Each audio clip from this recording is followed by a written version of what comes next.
vous invite à vous lever ce matin et accueillir très chaleureusement cet homme de Dieu, Terrika. Bienvenue là. Merci beaucoup. Bonjour tout le monde. Vous pouvez prendre place. Je suis content d'être parmi vous. Je m'appelle Thierry Kopp, je suis marié, j'ai 2 enfants et j'ai le privilège de pouvoir voyager pour annoncer l'amour de Dieu et sa bonté, sa grâce. Voilà, je vais présenter courtement 2 livres. Enfin, un livre, c'est mon dernier livre. Sois libre, reste libre. Être libre, c'est bien. Rester libre, c'est mieux. Ce livre va vous aider pour cela. Et je vais partager ce matin sur l'âme. Et là, j'ai une clé USB avec 16 messages sur l'âme. Les caractéristiques d'une âme prospère, les caractéristiques d'une âme pauvre, les caractéristiques d'une âme malade, et ainsi de suite. Voilà. Voilà. Il y a beaucoup de choses à partager. Et voilà, je te remercie, Père, pour ta présence. Je te remercie, Père, pour chaque frère, pour chaque sœur, pour chaque personne qui est là. Et je te remercie, Père, qu'il y ait vraiment un esprit de révélation ce matin, que les yeux du cœur soient ouverts, que vraiment ta parole, Seigneur, vienne pour transformer, pour changer encore, pour qu'on soit de plus en plus transformé à ton image, Père. On veut porter du fruit. Et on te promet, Seigneur, que tout ce que tu feras ce matin, on donne la gloire à toi seul. Dans le nom de Jésus. Amen et Amen. Amen et Amen. Ce matin, j'ai à cœur de parler des finances et de la prospérité. C'est vraiment important pour nous d'avoir des bons fondements. L'apôtre Paul disait « Ne soyez pas sans intelligence, ne connaissez pas la volonté de Dieu. » Et la question est, quelle est la volonté de Dieu concernant les finances?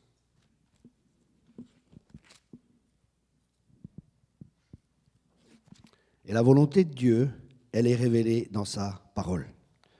Dieu n'est pas un homme pour mentir, sa parole c'est la vérité. Donc, quand on entend quelque chose, il faut voir si ça correspond avec la parole et avec l'esprit de la parole. C'est très important, la parole ne se contredit pas et l'esprit n'ira jamais à l'encontre de la parole. L'esprit et la parole sont toujours en accord. Et que nous dit la parole de Dieu?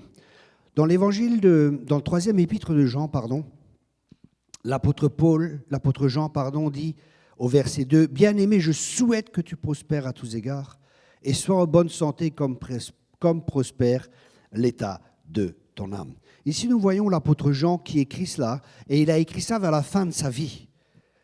Donc, s'il écrit ça, et si le Saint-Esprit a permis que ce soit dans la parole de Dieu, c'est que c'est la vérité. Dieu veut que tu prospères. Je répète, Dieu veut que tu prospères. Ça doit vraiment être un fondement en nous, parce que connaître la volonté de Dieu va nous aider à s'attendre à ce que Dieu fasse sa volonté et aussi à marcher dans sa volonté. L'apôtre Jean, plus loin, il dit « J'ai pas de plus grand plaisir que de voir mes enfants marcher dans la vérité. » Et la vérité, c'est sa parole, et sa parole, elle nous rend libres, et Dieu veut que tu prospères. Dieu veut que tu prospères à tous égards. Mais il y a, quand Dieu fait quelque chose ou quand Dieu veut faire quelque chose, l'ennemi est aussi là, parce que nous avons un ennemi. Et un des moyens de l'ennemi, c'est la méconnaissance. Mon peuple périt parce qu'il n'a pas la connaissance. Donc, il y a une possibilité où il nous fait croire que Dieu ne veut pas qu'on prospère, ou alors il nous pousse. Et il y a une prospérité qui est là, et une prospérité à l'extrême qui n'est pas biblique. Qu'est-ce que c'est que la prospérité? Merci d'avoir posé la question. La prospérité, c'est que tu es assez pour toi-même et pour accomplir tout ce que Dieu a prévu que tu accomplisses. Ça, c'est la vraie prospérité, que tu es assez pour toi-même, pour ta famille, et que tu es assez pour pouvoir accomplir l'œuvre de Dieu. Et pour certains, ça va être des millions. Pour d'autres, ça va être moins. Mais Dieu va toujours pouvoir. Quand Dieu donne une vision, Dieu donne la provision. Quand Dieu ordonne quelque chose, il va toujours pouvoir. Et ça fait des années, comme j'ai parlé avec l'apôtre Poulain, il a commencé par la foi aussi. Et au début, on commence par la foi et on ne voit rien du tout, mais on fait confiance à Dieu et on voit la main de Dieu qui pourvoit et on va étape par étape et on voit comment Dieu pourvoit. Pour moi, j'ai aucune église qui me soutient, j'ai rien qui me soutient, Dieu est ma source. Et au manque de rien, Dieu pourvoit à tous nos besoins avec richesse et gloire. Tout ce qu'on a besoin, Dieu pourvoit toujours. Et Dieu veut qu'on rentre dans une nouvelle dimension. Il veut que l'Église rentre dans les choses nouvelles qu'il a préparées d'avance. Ici, nous avons vu que la volonté de Dieu, c'est qu'on prospère, mais on voit aussi que il dit « Bien-aimé, je souhaite que tu prospères à tous égards et sois en bonne santé comme prospère l'état de ton âme. » Ici, nous voyons que la prospérité et la bonne santé est liée à l'état de notre âme. Ça veut dire que notre âme va influencer la santé et elle va influencer notre prospérité. Notre âme, c'est les émotions, c'est nos pensées et c'est notre volonté. Donc, la Bible, elle dit qu'on peut avoir une âme prospère, mais si on peut avoir une âme prospère, on peut aussi avoir une âme pauvre. Et la Bible nous dit de travailler au salut de notre âme. Et le problème qui s'est passé, c'est qu'au début, quand Dieu a créé Adam et Ève, toutes les informations, toute la connaissance, toute la sagesse, tout ce qu'ils avaient, ils l'avaient directement de Dieu. Tout dépendait directement de Dieu. Mais à travers la chute, qu'est-ce qui s'est passé? On a été séparés de Dieu. Et là, l'homme, parce qu'il a mangé de l'arbre de la connaissance, du bien et du mal, il n'était plus dirigé par l'esprit, c'était plus un pneumatikos, c'est devenu un psychikos, c'est-à-dire un homme qui est dirigé par son âme, qui n'est plus dirigé par l'esprit. Ça veut dire qu'il est dirigé par les 5 sens. Il est dirigé par ce qu'il voit, par ce qu'il ressent, il est dirigé par les 5 sens, vous connaissez, hein, par l'odeur, et ainsi de suite. Et l'homme n'était plus dirigé par la parole de Dieu et ni par l'esprit de Dieu. Il a commencé à être dirigé par les 5 sens. Et c'est ainsi que nous avons vécu. Mais en devenant chrétien, on devient une nouvelle création. Et les choses anciennes sont passées. Venez avec moi dans l'Évangile selon Matthieu.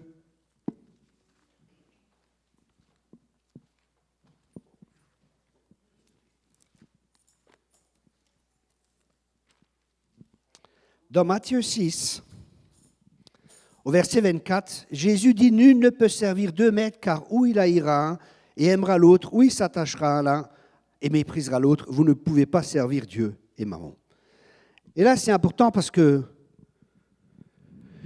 il y a Dieu et il y a Mammon qui est présenté, et on ne peut pas servir l'un ou servir l'autre. Et pour ne pas servir l'un, il faut être attaché à l'autre. Et pourquoi est-ce que les gens sont sous l'influence de Mammon? Quand on est dans le monde, on vit sous l'esprit du monde et on n'a pas Dieu. On n'a pas Dieu, on ne connaît pas Dieu. Donc, l'homme a des besoins essentiels dans sa vie. Et il a deux besoins qui sont vraiment essentiels. Un des besoins, c'est d'être aimé et accepté. Et l'autre besoin, c'est la sécurité. Et le problème, c'est que Mammon donne de la sécurité. Il met une fausse sécurité. Il nous fait croire qu'on est en sécurité. Mammon, c'est un esprit. Et une des caractéristiques de Mammon, c'est la peur. C'est la peur. Mammon fonctionne avec la peur. La peur de manquer, la peur de ne pas avoir assez, la peur du lendemain, et ainsi de suite. Et là, la Bible, elle parle très clairement. Elle nous dit, quand Jésus dit cela, il dit, car il haïra un et aimera l'autre, ou il s'attachera à l'un et méprisera l'autre, vous ne pouvez servir Dieu et Mammon. C'est pourquoi, à cause de cela, je vous dis, ne vous inquiétez pas pour votre vie de ce que vous mangez, ni de votre corps, de ce que vous avez vécu. La vie n'est-elle pas plus que la nourriture et le corps plus que le vêtement? Regardez les oiseaux du ciel, ils ne sèment ni ne moissonnent et ils n'amassent rien dans les greniers. Et votre Père céleste les nourrit, ne valez-vous pas beaucoup plus qu'eux? Et ici, il y a vraiment des points très importants qui peuvent changer notre vie et influencer notre vie à jamais. La parole de Dieu, c'est vraiment important. Ici, il nous dit qu'on ne doit pas s'inquiéter. On ne doit pas s'inquiéter du lendemain. Pourquoi est-ce qu'on ne doit pas s'inquiéter? À cause de la valeur que nous avons. Est-ce que tu connais la valeur que tu as? Est-ce que tu connais la valeur que tu as aux yeux de Dieu? Est-ce que tu sais le prix que Dieu a payé pour toi? Est-ce que celui qui n'a pas donné son propre fils ne va-t-il pas donner toute chose par-dessus? Est-ce que tu connais la valeur que tu as aux yeux de Dieu? C'est tellement important de savoir qui nous sommes et de connaître la valeur que nous avons aux yeux du Père. Parce que ça va nous libérer de la peur. Parce que l'amour parfait bannit la crainte. C'est l'amour qui va chasser la crainte, mais la crainte va aussi chasser l'amour. C'est pour ça que quand on vient du monde, on a des craintes, on a une âme qui est craintive, on a une âme qui est peureuse. Et c'est pour ça que la parole de Dieu nous dit de travailler au salut de notre âme, qu'un changement soit fait dans notre âme. Parce que l'âme L'esprit, dans l'esprit, nous sommes une nouvelle créature, les choses anciennes sont passées, voici toutes choses sont devenues nouvelles. Mais Dieu veut se manifester dans ce monde. Dieu veut toucher ce monde. Et pour que Dieu puisse toucher ce monde, Dieu habite où? Dieu habite dans notre esprit. Mais pour que Dieu puisse toucher ce monde, il doit passer au travers de notre âme. Et si notre âme elle est en opposition avec ce qu'il y a dans notre esprit, Dieu ne pourra pas passer. Mais si notre âme elle est en accord, c'est comme si notre volonté, c'est comme un robinet. Il peut être fermé ou il peut être ouvert. S'il est ouvert, il est en accord avec notre esprit, il est en accord avec Dieu. Et ce qu'il y a en nous va pouvoir sortir de nous et va pouvoir se manifester. Et c'est ce que Dieu veut. Dieu veut qu'on amène le ciel sur la terre. Il y a des chrétiens qui prient « Oh, je veux aller au ciel. Oh, j'en ai marre, Seigneur, je veux aller au ciel. » Mais Dieu il ne te veut pas au ciel. Si tu es encore ici, c'est parce que Dieu veut que tu amènes le ciel sur la terre. Dieu veut que tu amènes le ciel sur la terre. Ce n'est pas la même chose, amener le ciel sur la terre et aller au ciel. Dieu veut que tu amènes le ciel sur la terre. Alléluia. Parce que le ciel vit en toi. Le ciel vit en toi. Le ciel est en nous. Et les gens ont besoin de voir le surnaturel. Les gens ont besoin de voir Dieu se manifester, que Dieu soit visible. Et Dieu veut se manifester au travers de toi, au travers de moi. Dieu veut utiliser chacun. Arrêtez de croire que ce n'est pas possible, parce que tout est possible à celui qui croit. Tout est possible. Ne limitez pas Dieu. Parce que quand vous limitez Dieu, vous vous limitez vous-même. Ne vous limitez pas vous-même, parce que quand vous limitez vous-même, vous limitez Dieu. Peut-être vous dites, oh, pour toi, c'est facile de parler ainsi. J'ai vu des gens se lever de chaises roulantes. J'ai vu des aveugles voir. J'ai vu tellement de miracles. Et vous savez pourquoi Dieu fait ça avec moi? Vous savez pourquoi? Tout simplement pour que vous n'ayez plus aucune excuse de ne pas vous laisser utiliser par Dieu. Parce que si Dieu peut le faire avec moi, il peut le faire avec tout le monde ici. J'étais 3 fois en prison, j'ai aucun examen, j'ai aucune chance de réussir dans ce monde, aucune chance. Sans Dieu, il n'y a rien. Mais avec Dieu, je ferai des exploits. Amen. Dieu veut utiliser chacun. Arrête de trouver des excuses. Arrête de te mentir à toi-même. Arrête de te déresponsabiliser. Prends ta responsabilité et dis, Seigneur, je ne peux rien faire sans toi. Et je suis là. À partir de maintenant, utilise-moi. Je veux être un canal pour voir ta gloire. Je veux être un canal pour toucher ce monde. Je veux être un canal pour transformer ce monde. Je suis simplement là. Je ne peux rien faire sans toi. Mais avec toi, je sais que tout est possible. Amen. Tout est possible à celui qui croit. Amen. On a un grand Dieu. Tout est possible. Arrêtez de penser petit. Dieu peut faire au-delà de ce que tu penses, au-delà de ce que tu peux espérer. Ne te laisse pas limiter par ce que tu as ou par ce que tu n'as pas. Va avec la force que tu as. Et ici, nous voyons, regardez les oiseaux du ciel, ils ne sèment ni ne moissonnent, et ils n'amassent rien dans les greniers. Vous voyez, je vous encourage, si vous faites des soucis, ainsi de suite, asseyez-vous dehors. Et faites ce que la Bible vous dit. Regardez les oiseaux du ciel. Ils ne sont pas là. Oh, tu penses qu'on aura à manger? Oh, tu penses qu'on pourra nourrir nos enfants? Oh, tu penses qu'on pourra payer les factures? Ils ne se cassent pas la tête. Hein. Ils ne s'inquiètent pas. Hein. Ils sont heureux. Ils sont heureux. Ils sont heureux. Mettons la parole en pratique. Asseyons-nous dehors et regardons les oiseaux. Et réfléchissons. Méditons à ce verset. Méditons là-dessus. Et on se dit, waouh, mais c'est merveilleux. Redevenons comme des petits enfants. Mais on est tellement compliqués. Revenons à la simplicité à l'égard de Christ. Et le problème, justement, de toutes ces inquiétudes, c'est quand on vient du monde, on est orphelin. Mais en devenant chrétien, ici la Bible nous dit notre Père céleste. On n'est plus orphelin. Un orphelin, il n'a pas d'héritage. Mais nous sommes des fils, alléluia. Et on a un héritage, on est co-héritier avec Christ. Et on doit vivre comme des fils de Dieu. Amen. De là où tout est possible, où il n'y a pas de limitation. Le monde entier, la création entière soupire après la révélation des fils de Dieu. Le monde entier soupire à ce que nous, chrétiens, nous comprenons enfin qui nous sommes en Christ, des nouvelles créatures, que les choses anciennes sont passées, que tout est possible, que nous sommes une nouvelle espèce. Alléluia. Nous sommes fils et filles de Dieu. On peut vivre comme Jésus a vécu sur cette terre. À chaque jour suffit sa peine. On ne s'inquiète pas du lendemain. Jésus ne se cassait pas la tête. Il regardait au Père et il faisait ce que le Père lui disait. Et c'est tout simple. C'est tellement simple et tellement merveilleux, la vie chrétienne. Souvent, les gens me disent, mais quand tu prêches, c'est tellement simple. Mais vous savez pourquoi? Parce que c'est simple. C'est simple. C'est tellement facile. Mais nous, on s'inquiète tellement. On s'inquiète, on se fait des soucis. Et là, la Bible elle nous dit de ne pas faire cela.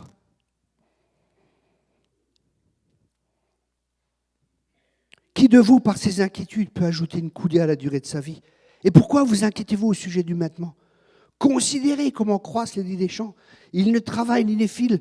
Cependant, je vous dis que Salomon même, dans toute sa gloire, n'a pas été vécu comme l'un d'eux. Si Dieu rêvait ainsi l'herbe des champs, qui existe aujourd'hui et qui demain sera jetée au four, ne vous vêtira-t-il pas à plus forte raison, genre de peu de foi? Aïe! Ne vous inquiétez donc point. Que mangerons-nous? Que boirons-nous? De quoi serons-nous vêtus? Car toutes ces choses, ce sont les païens qui les recherchent. Et nous ne sommes plus des païens. Nous ne sommes plus des pécheurs, nous sommes justes. Amen. Nous ne sommes plus des pécheurs, nous sommes justes. Et les promesses de la Bible, c'est pour les justes. Nous sommes les peuples des promesses de Dieu qui sont oui et amen. Ces promesses sont pour nous. Amen. Et là, il dit, car toutes ces choses sont les païens qui les recherchent. Votre Père céleste sait que vous en avez besoin. Cherchez premièrement le royaume et la justice de Dieu, et toutes ces choses vous seront données par-dessus. Ne vous inquiétez donc pas du lendemain, car le lendemain aura soin de lui-même. À chaque jour suffit sa peine.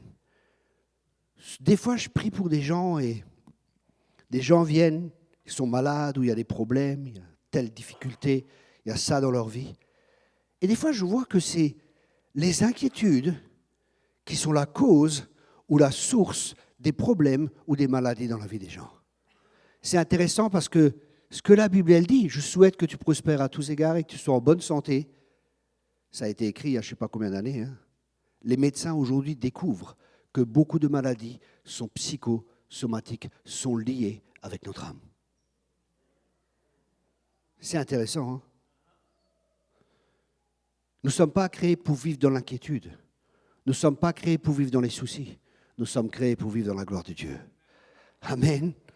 Comme un poisson a été créé pour l'eau, nous sommes créés pour vivre dans sa présence. Et ça, ce n'est pas juste à l'église. Nous sommes les porteurs de sa présence. Dieu est avec nous. Nous sommes là pour changer l'atmosphère. Nous sommes là pour changer les circonstances. Dieu t'a créé pour que tu règnes. Dieu t'a créé pour que tu domines au milieu de tes ennemis. Dieu t'a pas créé pour que tu sois vaincu. Dieu t'a créé pour être plus que vainqueur. Amen. Dieu nous a créés pour être plus que vainqueurs. Ah, mais tu sais, frère, au Canada, c'est pas pareil. Toi, tu viens de France. Non, non, non, non, non, non, non, non. C'est le même Dieu ici, le même Dieu au Canada. Tout est possible.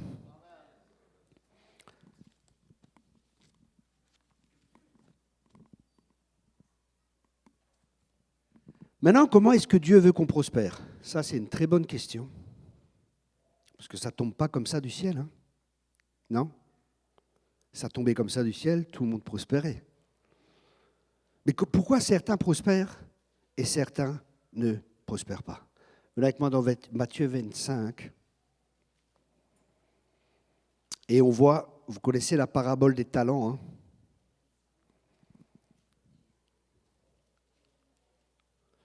Dans Matthieu 25 au verset 14, il en sera comme d'un homme qui partant pour un voyage appela ses serviteurs et leur remit ses biens. Il donna 5 talents à l'un d'eux, à l'autre et un au troisième, à chacun selon sa capacité. Il partit. Aussitôt, celui qui avait reçu les 5 talents s'en alla, les fit valoir et il gagna 5 autres talents. De même, celui qui avait reçu les 2 talents en gagna 2 autres. Celui qui n'en avait reçu qu'un alla faire un creux dans la terre et cacha l'argent de son maître. Ici, nous voyons que Dieu partage différents talents à différentes personnes. Il y en a un qui en reçoit 5, il y en a un qui en reçoit 3, il y en a un qui en reçoit 2, il y en a un qui en reçoit 1. Et là, on voit que Dieu, la première chose à voir, c'est que Dieu donne à chacun un talent. Dis à ton voisin, tu as un talent. Chacun a reçu un talent. Et peut-être vous vous dites, mais pourquoi il y en a qui reçoit 1, pourquoi il y en a qui reçoit 2, pourquoi il y en a qui reçoit 5? Tout simplement parce qu'il y en a un qui a la capacité de gérer un talent, il y en a un qui a la capacité de gérer 2, et il y en a un qui a la capacité de gérer 5. Et Dieu, si tu arrives à gérer un talent et que tu le gères correctement, tu auras accompli autant que la personne qui aura géré les 5 talents, avec les capacités qu'il a, selon 5 talents. J'ai un ami qui est pasteur et je vois, il a des capacités pour une église de 50 personnes. Je vois selon les capacités, les dons, les talents qu'il a, et la capacité. Il a une capacité de 50 personnes. Et vous savez quoi? Il a 50 personnes dans son église. Il n'en a pas 100, mais il en a 50. S'il en avait que 20, il n'aurait pas développé tout le potentiel que Dieu a mis en lui. Mais il a développé tout le potentiel. Alors, des fois, on se dit, oui, mais ça, c'est une grande église, ça, c'est une petite église. Mais si Dieu lui a donné un talent pour gérer un talent, et s'il lui en a pour gérer 5, fais avec ce que Dieu t'a donné, et tu verras que Dieu le fera prospérer. Et ici, on voit, longtemps après, le maître de ses serviteurs revint et leur fit rendre compte. Celui qui avait reçu les 5 talents s'approcha et en apporta 5 autres talents et dit, « Seigneur, tu m'as remis 5 talents, voici j'en ai gagné 5 autres. » Son maître lui dit, « C'est bien, bon et fidèle serviteur. Tu as été fidèle en peu de choses, je te confierai beaucoup. Entre dans la joie de ton maître. » Et si nous voyons que si nous prospérons et que si nous faisons prospérer ce que Dieu nous a donné, Dieu est heureux. Ok? Dieu est heureux. Ensuite, on voit un autre. Celui qui avait reçu les 2 talents s'approcha aussi et il dit, « Seigneur, tu m'as remis 2 talents.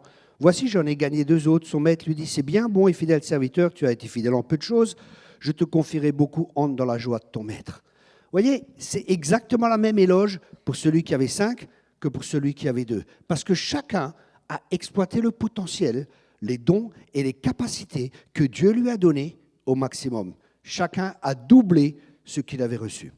Celui qui n'avait reçu qu'un talent s'approcha ensuite et il dit, « Seigneur, je savais que tu es un homme dur qui moissonne où tu n'as pas semé et qui amasse où tu n'as pas vanné. J'ai eu peur et je suis allé cacher ton talent dans la terre. Voici, prends ce qui est à toi. » Son maître lui répondit, « Serviteur méchant et paresseux, tu savais que je moissonne où je n'ai pas semé et que j'amasse où je n'ai pas vanné.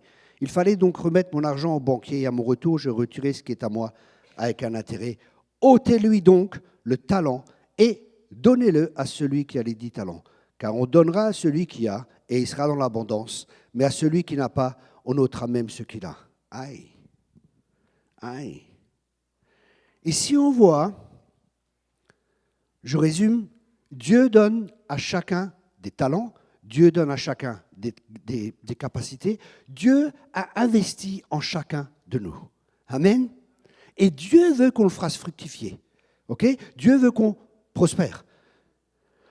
Donc, on a vu que le dernier, il ne l'a pas fait. La raison pour laquelle il n'a pas investi et qu'il n'a pas prospéré, la Bible a dit la paresse. Et la paresse est une des raisons pour laquelle les gens ne prospèrent pas.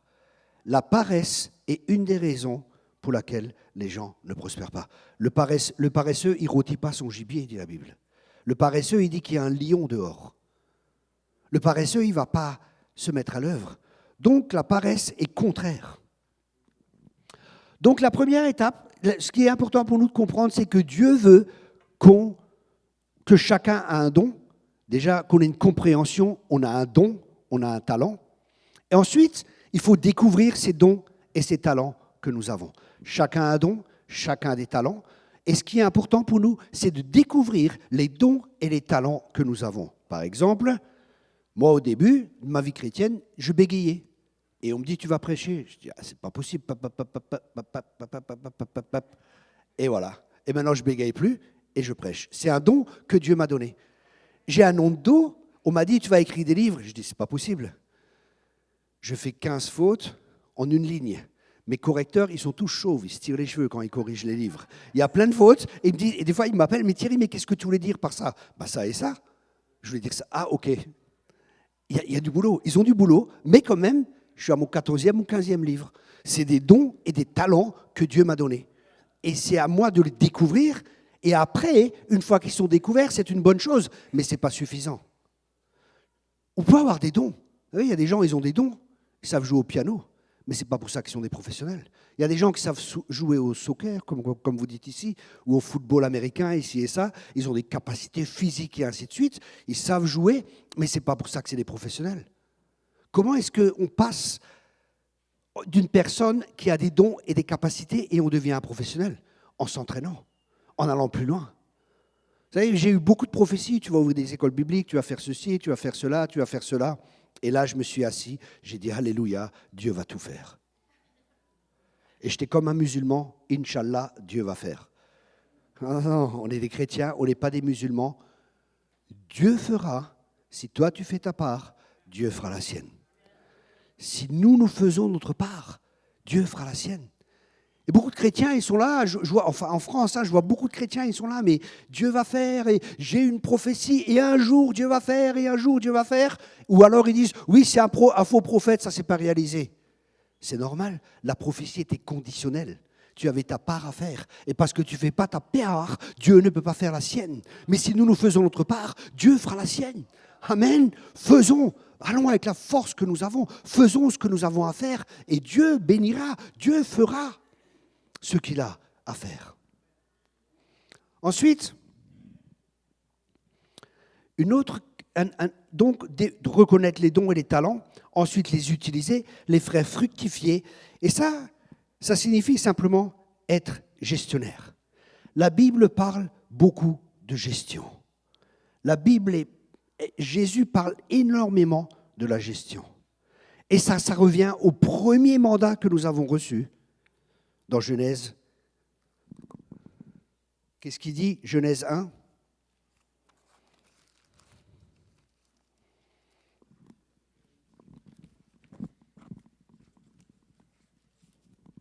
Au verset 26, Dieu vit que cela était bon, puis Dieu dit, faisons l'homme à notre image, selon notre ressemblance, et qu'il domine sur les poissons de la mer, sur les oiseaux du ciel, sur le bétail sous la terre, et sur tous les reptiles qui rampent sur la terre.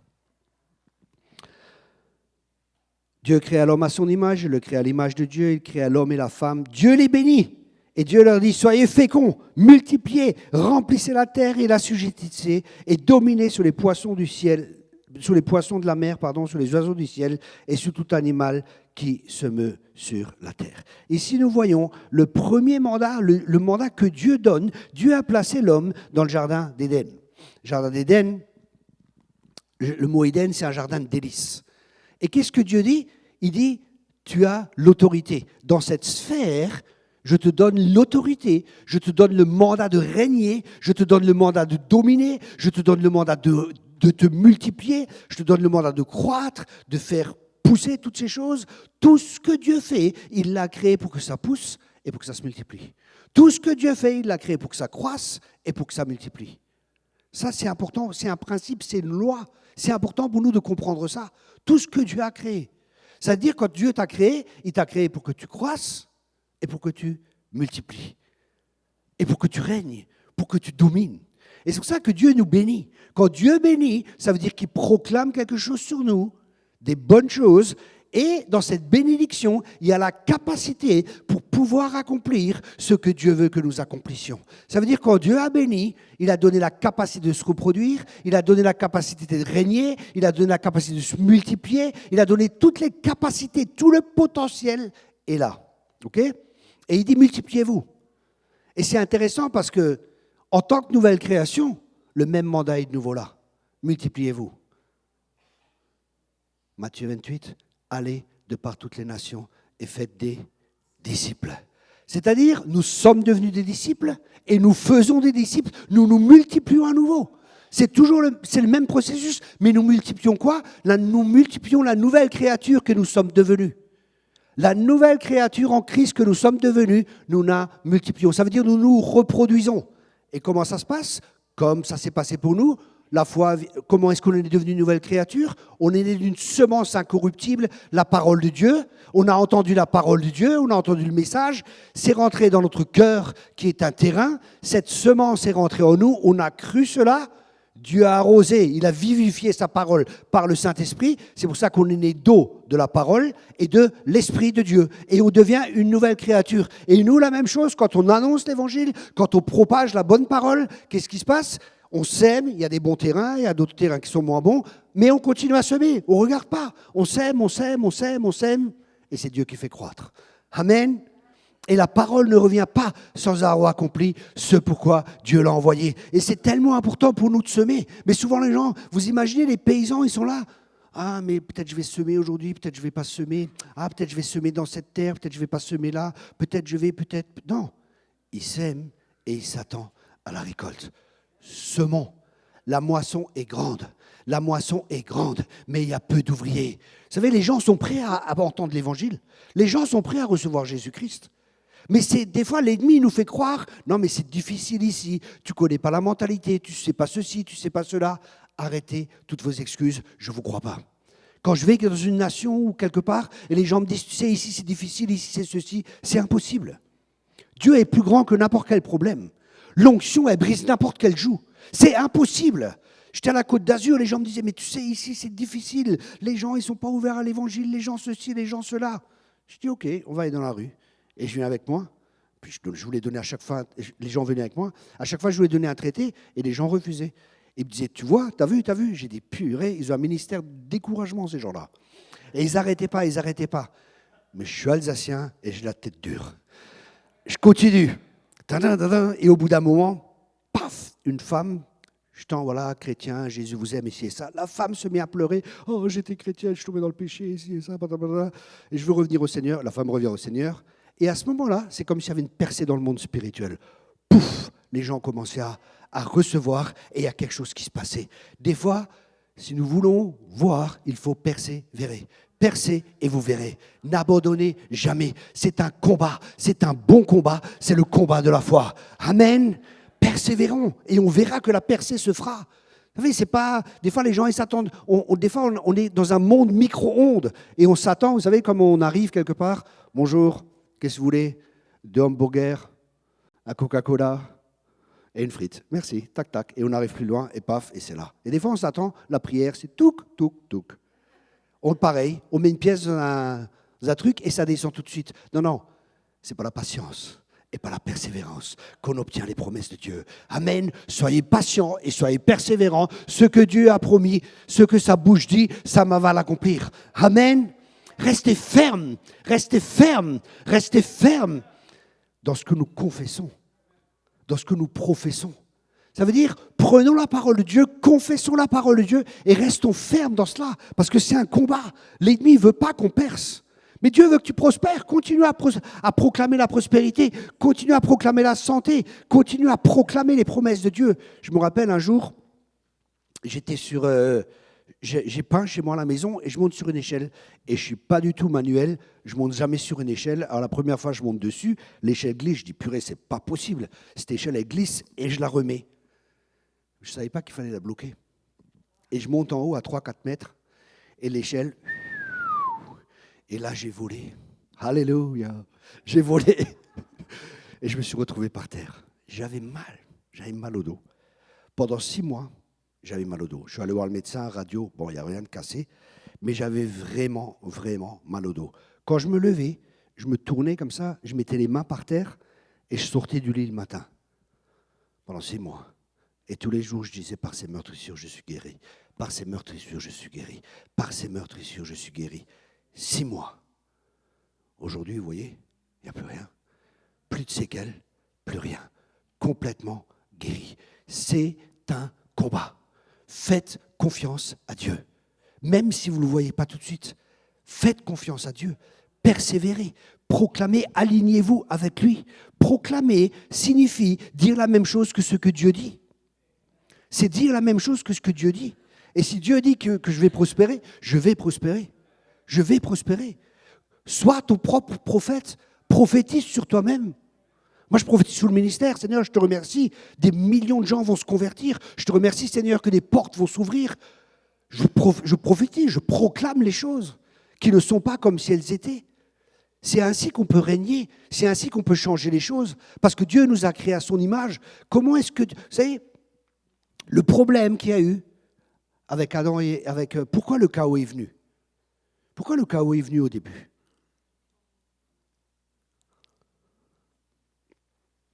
Pourquoi est-ce que le chaos est venu au début? C'est une bonne question. Le chaos est venu parce que Adam s'est tu. Adam aurait dû parler et il n'a pas parlé et il y a eu le chaos. Dieu, il y avait le tohu vahu bohu, il y avait un chaos qui était là Et Dieu a parlé et les choses ont changé. Adam aurait dû parler, il aurait dû dire, écoute Satan, tu dégages. Tu n'as rien à faire ici. C'est l'endroit où je règne, c'est l'endroit où je domine. Tu n'as rien à faire ici. Nous avons reçu l'autorité sur toute la puissance de l'ennemi. Et ce mot « toute » en grec, c'est « toute ». Alors, arrête de parler de tes problèmes. Commence à parler à tes problèmes. Parle à tes problèmes. Si tu crois dans ton cœur et que tu dis à cette montagne de se jeter dans la mer, tu le verras se réaliser. Parle à tes problèmes, parle à tes difficultés. Moi, un jour, ma femme, elle sort dans le jardin et je suis en train de parler avec un arbre. Elle me dit, mais tu es devenu fou, quoi? Je dis, non. Elle me dit, mais pourquoi tu parles à cet arbre? Ben, parce qu'il est malade. Je dis, tu es guéri au nom de Jésus. Elle me regarde comme ça. Je dis, mais c'est normal que je parle à cet arbre. Jésus a parlé à un figuier aussi, hein, et il n'est pas fou non plus. Hein. Et moi non plus, je ne suis pas fou. Je crois simplement à ce que dit la parole. Et quelques temps plus tard, l'arbre allait mieux. J'ai parlé à l'arbre parce qu'il y a une puissance créatrice. Il y a la vie en nous. Et quand on parle, on libère la vie. Et la vie est plus forte que la mort. La vie est en chacun de nous. Amen. Libérons cette vie. Libérons la parole de Dieu. Libérons Christ en nous, l'espérance de la gloire. Plus on comprend qui on est en fils de Dieu, plus on va vivre dans une dimension et une autre dimension. Et c'est là qu'on va changer les choses, parce que la création entière soupire. Après la révélation des fils de Dieu, toute la création entière soupire que nous ayons la révélation de qui nous sommes réellement et du mandat que Dieu nous a donné. Mais la première étape, c'est de savoir qui nous sommes. Et après connaître le mandat, et après par la foi marcher dans ces choses. Parce que le juste vivra par la foi. Dieu veut qu'on marche par la foi, pas par nos cinq sens. Nos cinq sens, ils peuvent nous dire non, ça ne marche pas. Les cinq sens, ils peuvent nous dire c'est impossible. Ils peuvent vous dire ce que vous voulez. J'ai décidé de plus croire Dieu et sa parole que mes cinq sens. Amen, amen, amen. Et vous savez quoi? Ça marche. La preuve, je suis là. On m'aurait dit un jour, tu vas prêcher au Canada. J'ai dit non, c'est pas possible. Il y a 20 ans ou 25 ans, on m'aurait dit ça. J'aurais dit non, c'est pas possible. Aujourd'hui, vous voyez, tout est possible. Tout est possible.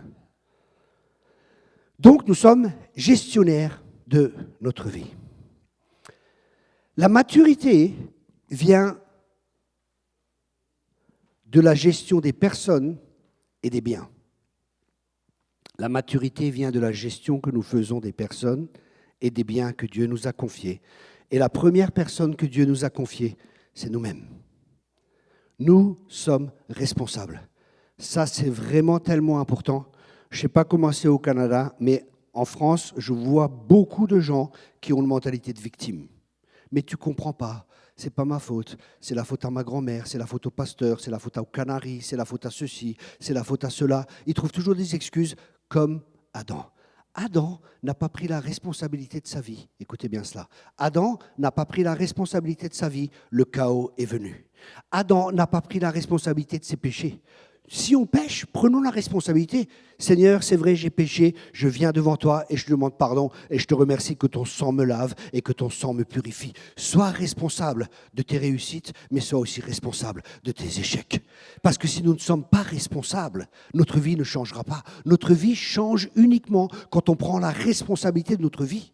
C'est pas la faute si nous sommes pas comme nous sommes, j'aurais pu dire oui, mais vous savez, moi j'étais en prison, j'avais ceci, j'ai pas d'examen, j'ai 50 000 excuses et j'aurais pu me plaindre et m'apitoyer sur moi et dire oh moi petit, j'aurais pu faire mon Calimero, j'aurais peut-être mais c'est pas possible, ça va pas changer, mais personne ne m'aime et ceci et je suis rejeté et je trouve pas de travail et j'aurais pu trouver 50 000 excuses. Vous savez quoi? Dieu n'accepte pas nos excuses. Parce que Dieu nous a créés responsables. Les gens qui changent le monde, c'est les gens qui prennent la responsabilité de leur vie et de changer le monde. J'étais avec un ministère apostolique en Bulgarie et on avait une réunion avec plusieurs autres ministères. Et à un moment, il est là, il me regarde, il me dit « Thierry, toi et moi, on va changer le monde. » Ah, je regarde comme ça, je me dis « Ouf, il est un peu gonflé lui quand même. » C'était une pensée qui me traverse. Et après, je dis non. C'est un homme de Dieu avec une telle envergure, il dit quelque chose, je suis sûr que ça vient de Dieu et je sais que c'est vrai. Je suis ici pour changer le monde. Je suis ici pour changer le monde. Et toi aussi, tu es là pour changer le monde. Ne te limite pas, crois pas que tu ne peux pas changer le monde. Change le monde dans lequel tu es. Peut-être une personne. Peut-être tu vas changer la vie d'une personne, juste une personne, que l'apôtre ne pourra pas atteindre, que moi je ne pourrai pas atteindre, mais que Dieu a prévu que toi tu atteignes.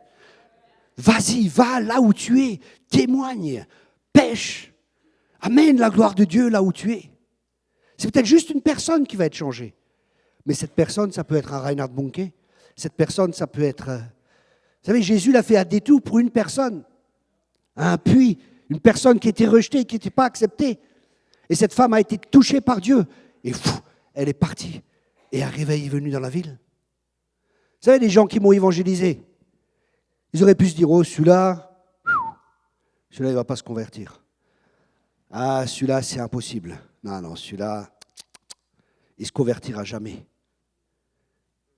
Mais je suis content que les gens croient plus Dieu et qu'ils croient plus que Dieu peut sauver n'importe qui.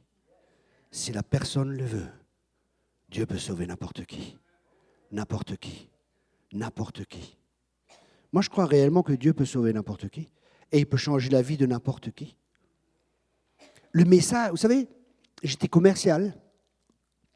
Et il y a des commerciales qui vendent beaucoup et il y a des commerciales qui vendaient moins dans cette société. Pourtant, on avait tous le même produit. Pourquoi est-ce qu'il y en a qui vendaient beaucoup et pourquoi il y en a qui vendaient moins? La première chose, c'est qu'il y en avait qui étaient convaincus de leur produit. Moi, je suis convaincu de Jésus. Je suis convaincu qu'il n'y a rien de mieux pour le monde. Je suis convaincu que c'est la solution à tous les problèmes. Je suis convaincu que c'est la solution à n'importe quel problème que tu as, que Jésus est la solution. Je suis convaincu de cela. La deuxième chose, c'est comment est-ce que j'amène le message pour que les gens veulent le message. C'est une bonne question. Et des fois, des gens sont là, oui, vous allez en enfer, mais ça, les gens, ils le savent. Mais qu'il y a un Dieu qui les aime, qui est mort pour eux, ça, ils ne le savent pas. Et qui veut les sauver, ça, les gens ne le savent pas. Et c'est ça le message qu'il faut amener. Parce que c'est la bonté de Dieu qui va pousser les gens à la repentance. Et on a un bon message. C'est pour ça que c'est tellement important, l'image que tu as de Dieu. On voit ici, il avait peur. Oui, je sais que tu es méchant. Je sais que... Et qu'est-ce qu'il a fait? Il n'a pas investi. Mais si tu as une bonne image de Dieu, tel qu'il est réellement, que c'est un bon père, qu'il a le meilleur pour toi, tu vas oser. Amen. Tu n'auras plus de crainte, tu n'auras plus de peur, parce que l'amour parfait bannit la crainte. C'est pour ça qu'il faut être enraciné. Il faut être fondé. C'est pour ça qu'on doit avoir un fondement dans notre vie chrétienne. Et le fondement et l'enracinement, c'est quoi? Soyez fondés et enracinés dans l'amour. Dieu m'aime. Dieu m'aime. Waouh! Mais Dieu m'aime vraiment. Hein. Un jour, j'ai vu une petite bande dessinée, là, et un garçon qui dit à une fille, « Je t'aime ». Et la petite fille, elle dit, « Comme les grands ?» Et le petit garçon, il dit, « Non, moi, c'est pour du vrai. Avec Dieu, c'est pour du vrai. Avec Dieu, c'est pour du vrai. Dieu nous aime vraiment. » Vous savez, quand on a cette révélation de l'amour de Dieu pour nous, vous savez, j'avais une telle mauvaise identité. Vous vous rendez compte, prison et tout ce que vous voulez. J'étais assis là, je me rappelle, j'étais assis à l'église, au début de ma conversion, et le Seigneur me parle. Il me dit, tu es mon fils bien-aimé en qui j'ai mis toute mon affection. J'ai fait, arrière de moi, Satan. Je disais, là, je suis orgueilleux, là. Il y a un problème.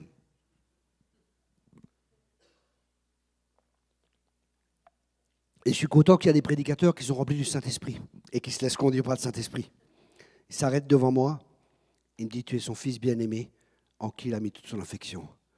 Je dis, pétard, Dieu vient juste de me dire ça. Lui aussi, c'est que ça doit être vrai. C'est que ça doit être vrai. Et Dieu a dû faire tout un travail. Et moi, j'ai dû accepter la vérité que Dieu disait sur moi. J'ai dû accepter ce que Dieu disait.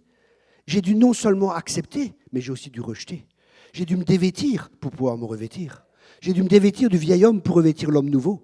Et c'est ce que nous devons faire. Peut-être, je ne sais pas l'image que tu as de toi, mais nous devons voir comment Dieu nous voit. Parce que tout le combat que nous avons, c'est un combat de l'image. L'image est liée à l'identité. Tout le combat que nous avons, c'est l'image. l'image est fortement liée à l'identité. Rappelez-vous Jésus, quand il arrive dans le désert, il a attaqué sur quoi? Si tu es fils de Dieu, fais ceci. En fin de compte, Jésus lui disait, tu sais quoi? J'ai rien à prouver, je sais qui je suis. Je n'ai pas besoin de prouver. Je n'ai pas besoin de faire un miracle pour prouver qui je suis. Je n'ai pas besoin de ceci, je sais qui je suis. Et toi, c'est pareil, quand tu sais qui tu es, tu n'as rien à prouver. Tu n'es plus dans la compétition avec les autres quand ton identité est établie. Tu n'es plus en train de te comparer avec des autres ou en compétition avec les autres ou vouloir prouver ou vouloir faire quelque chose. Tu peux être toi-même. Pourquoi tu peux être toi-même? Parce que tu sais que tu es aimé comme tu es. Je sais que je suis aimé comme je suis. Je ne suis peut-être pas comme Bénigne. Alléluia, Holy Spirit. Je suis différent, mais Dieu m'aime. Et je n'ai pas besoin d'être comme lui pour que Dieu m'aime. Je suis comme je suis. Et je peux être moi-même parce que je sais que je suis comme je suis. Je ne suis peut-être pas conventionnel, mais je suis moi-même. Et c'est ça qui est important. Mon ami, tu es un original de Dieu. Ne meurs pas en tant que copie. Parce que si tu meurs en tant que copie, tu seras au mieux le deuxième. Tu ne seras pas le premier. Mais si tu es original, si tu es toi-même, c'est merveilleux. Sois toi-même. Tu vas toucher des gens que je ne pourrais pas toucher. Tu vas faire des choses que je ne vais pas pouvoir faire. Parce que Dieu t'a donné des autres dons, des autres talents et des autres capacités. Et Dieu veut que tu les utilises. Dieu veut que tu les fasses fructifier. Mais si tu imites celui-ci, si tu imites cela, ça ne fonctionnera pas. Sois toi-même. Accepte-toi, aime-toi. Parce que tu es aimé. Dieu t'aime. Et tu aimeras ton prochain comme toi-même. La question est, est-ce que tu t'aimes? Moi, j'avais du mal à m'aimer. Mais j'ai appris à m'aimer parce que Dieu m'aime. Et si Dieu me trouve merveilleux, c'est que je suis merveilleux. Tu es merveilleux parce que Dieu te trouve merveilleux. Ça, c'est de la guérison. Ça guérit profondément. Et là, on a une identité, on sait qui on est. Vous savez, quand on va quelque part, les gens, ils voient si on a de l'assurance. Les gens remarquent si on a des craintes et si on a des peurs. Les gens voient qui nous sommes réellement dans notre cœur. Parce qu'on transporte une atmosphère avec nous. Et si tu marches dans la liberté glorieuse des enfants de Dieu, c'est que tu es libre. Et c'est là que tu marches dans la liberté. Et quand tu marches dans la liberté, tu amènes la liberté partout où tu vas. Souvent, les gens me disent, des amis me disent, Thierry, quand tu viens quelque part, il y a la joie. Pourquoi? Parce que je suis rempli de joie. Et pourquoi je suis joyeux? Parce que ma vie, elle est facile? Parce que je n'ai pas de problème? Parce que je n'ai pas de difficultés? Non. Parce que je sais où il y a un endroit où je peux boire à cette joie. Psaume 16, verset 11. Devant sa face, il y a une abondance de joie. Alléluia. Tu vas devant sa face, tu es rempli de joie. Amen. Un jour, j'étais là et je râlais. Je dis oui, Seigneur, mais j'étais fraîchement converti. Tu vois, les inconvertis, ça marche. Quand j'étais inconverti, j'avais de l'argent, j'avais ceci, j'avais cela. Maintenant, je suis chrétien, tel problème. Des gens ceci, cela et cela. Avant, je pouvais leur en mettre une. Maintenant, j'ai plus le droit. Et patati, et j'étais en train de râler. Et là, Dieu me dit, lis le psaume, je crois que c'est le psaume 73. Et j'ai vu quelqu'un qui était comme moi, qui s'appelle David, qui disait, la difficulté parut grande à mes yeux. Il râlait aussi, les inconvertis, ceci et cela. Après, il dit, la difficulté parut grande à mes yeux, jusqu'à ce que j'entre dans tes sanctuaires. Waouh! Pourquoi? Qu'est-ce qui se passe quand on rentre dans son sanctuaire? Quand on rentre dans son sanctuaire, notre perspective change. Tous les problèmes que nous avons sont des problèmes de perspective. Je m'explique. Quand mon fils avait 4 ans, il jouait avec sa voiture était cassée, pour lui c'était terrible, il se mettait à pleurer, papa, papa, papa. Je regarde la voiture, je dis, c'est facile, je fais ça, tac, tac, tac, et je la remets en place, c'est bon. Sa perspective voyait le problème, ma perspective voyait la solution. Et quand on rentre avec Dieu, notre perspective change, notre paradigme, notre vision du monde commence à changer. Et Dieu veut qu'on ait la même vision que lui, il a, la même perspective que lui, il a. Et quand on commence à avoir la perspective de Dieu, on commence à marcher avec lui. Et ça, c'est l'église de la fin des temps. L'église de la fin des temps, c'est une église qui sera enlevée parce qu'elle sera comme Enoch. Enoch marcha avec Dieu et Dieu l'enleva. Amen. Et l'église de la fin des temps, ce sera la même église. Ça sera une église qui marchera avec Dieu. Et comment est-ce qu'ils peuvent marcher avec Dieu? Daniel dit que c'est une église qui sera forte parce qu'ils connaissent leur Dieu. Et ce mot connaître, c'est avoir une intimité avec Dieu. C'est connaître par expérience. C'est pas connaître intellectuellement. C'est avoir un cœur à cœur avec Dieu. C'est le connaître et marcher avec lui. Le voir se mouvoir, le voir agir à chaque instant. Pas que le dimanche matin, pas que le mercredi soir à la réunion de prière, mais à chaque instant, au travail, partout où nous sommes appelés à transporter la gloire de Dieu et à laisser Dieu se manifester. Se manifester signifie que Dieu commence à se rendre visible par des signes, des miracles et des prodiges. C'est la vie chrétienne normale. Quand des signes, des prodiges, des miracles, ils nous suivent, la Bible dit qu'ils nous suivent. On n'a pas besoin de les chercher, c'est quelque chose qui nous suit. C'est normal qu'il y a des signes, c'est normal qu'il y a des miracles, c'est normal qu'il y a des prodiges. Ce qui n'est pas normal, c'est quand il n'y en a pas. Là, c'est pas normal. Et c'est là qu'il faut se poser des questions. Il ne faut pas, en se posant des questions, c'est pas entrer dans la condamnation. Oh, je suis si mauvais, oh, je suis, oh, c'est là. Non, non, non. Seigneur, qu'est-ce qui doit changer? Parle-moi. Dieu est un Père, et c'est un bon Père. Jésus est venu pour nous révéler le Père. Parce qu'à l'époque, ils ne connaissaient pas le Père. Les pharisiens, ils étaient durs. Et Jésus est venu pour nous révéler qui est réellement Dieu. Pour savoir qui est Dieu, on regarde à Jésus. Et Jésus allait de lieu en lieu, il distribuait des maladies, des problèmes, de la pauvreté. Non, il faisait ça, non? Il allait de lieu en lieu, il guérissait les malades. Il libérait tous ceux qui étaient sous l'oppression du diable. Amen. Et ça, c'est l'image de Dieu. Celui qui m'a vu a vu le Père. Donc, pour connaître le Père, pour connaître réellement Dieu, on regarde à Jésus. Et quand on regarde à Jésus, on voit comme est Dieu. Et là, on se dit, waouh, mais ce Dieu, il est merveilleux. Ce Dieu veut le meilleur pour moi. Parce qu'il veut le meilleur pour moi, je vais le suivre. Parce qu'il donne, parce qu'il veut le meilleur pour moi, je me livre entièrement. Parce qu'il veut le meilleur pour moi, je lui fais confiance. Écoutez, mettez tout sur une carte. Mettez tout sur lui. Et vous ne serez jamais déçus. Ça fonctionne. Avec Dieu, nous ferons des exploits. Amen. Nous sommes un peuple appelé à vivre par la foi et à avoir la foi dans ses promesses parce que nous sommes le peuple des promesses de Dieu. Si Dieu promet quelque chose, c'est un Dieu d'alliance. Il ne dit pas juste quelque chose, il le promet. Sa parole, c'est un gage, c'est un certificat. Nous sommes héritiers. Quand il y a un héritage, il y a un testament qui est là. Mais si l'héritier ne lit pas le testament, il ne sait pas ce qui lui appartient. Et il va vivre dans le minimum alors que le maximum lui appartient. Un jour, il y a un homme pareil. Il va dans un bateau. Il va sur un bateau avec son sac de couchage. Quelques rations de survie pour manger. Et c'est un bateau de luxe, une croisière, enfin c'est une croisière et c'est un bateau vraiment de luxe. Il y a tout, casino, il y a un restaurant thaïlandais, restaurant chinois, restaurant italien, restaurant alsacien, les meilleurs. Il y a tout ce qui... Restaurant québécois aussi, bien sûr, avec du poutine et tout ce qu'il faut. Et là, il est là au fond de la cale, et le voyage dure 15 jours. Et au bout de 15 jours, le capitaine descend pour faire le tour et tout. Et il voit cet homme en bas. Monsieur, mais... je ne vous ai jamais vu. Attends, j'étais au casino, j'étais j'étais partout dans tout ce qu'il y a, la piscine, sauna, whirlpool, enfin tout ce qu'il y a dans le truc. Je ne vous ai jamais vu sur le bateau. Il dit, vous avez un billet au fait? Vous êtes un passager clandestin. Il dit, oui, monsieur, regardez, j'ai un billet, puis il donne le billet. Je dis, oui, mais tout est en ordre. Il dit, mais pourquoi vous n'êtes pas allé dans les restaurants? Pourquoi vous n'êtes pas allé?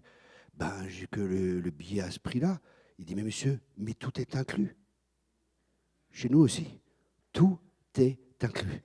Tout est à nous.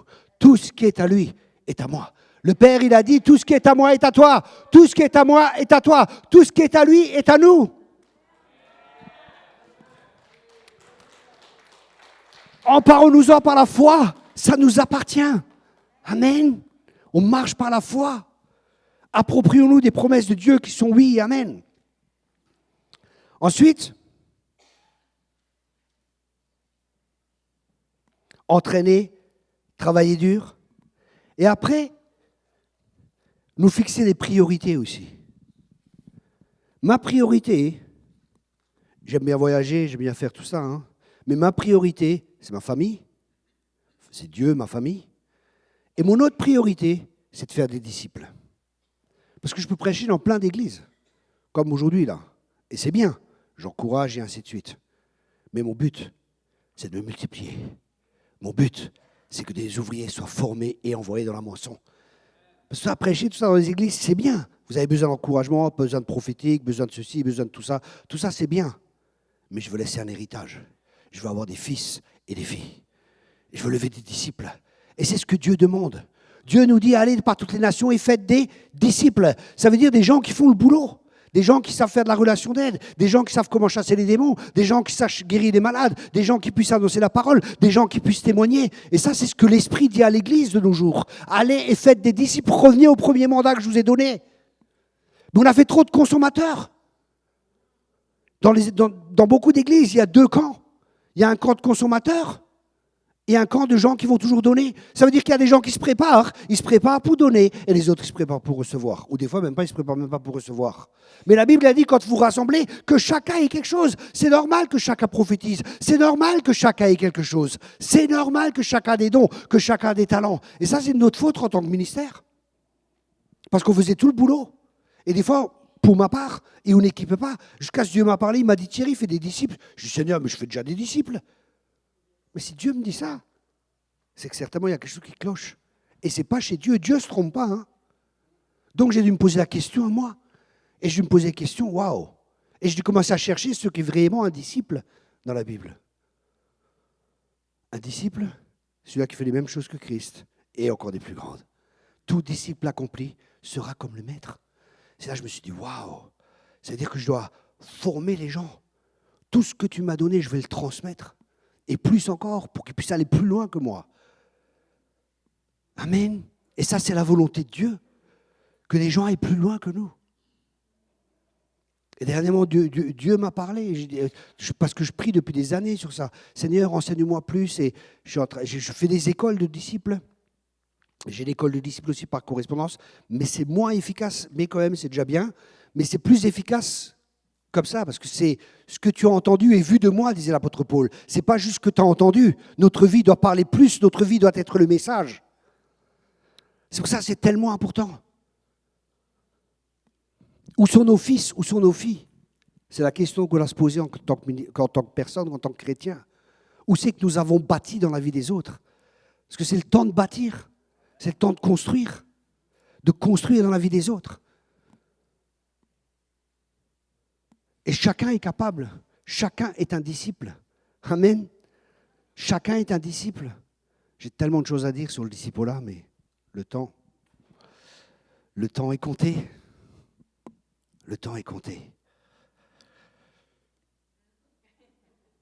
Ok, je te remercie, Père. Je te remercie pour ta présence, Père. Je te remercie pour les semences qui ont été semées. Je te remercie pour chaque personne et je te remercie que personne partira d'ici et puisse dire « je ne peux pas » ou « je ne suis pas capable ». Je te remercie, Seigneur, que chaque personne parte en te faisant confiance et en croyant que tu pourvois à tous nos besoins avec richesse et gloire et en croyant que tu veux nous faire prospérer, en croyant que tu nous as établis pour qu'on aille et pour qu'on porte du fruit. Je te remercie, Père, pour cela. Je te remercie, Père, de faire un travail profond dans chacune de nos vies et que les semences qui ont été semées puissent porter du fruit et du fruit en abondance. Que l'Église grandisse, que l'Église prospère à tous égards, qu'il n'y ait aucun manque, Seigneur. Alléluia.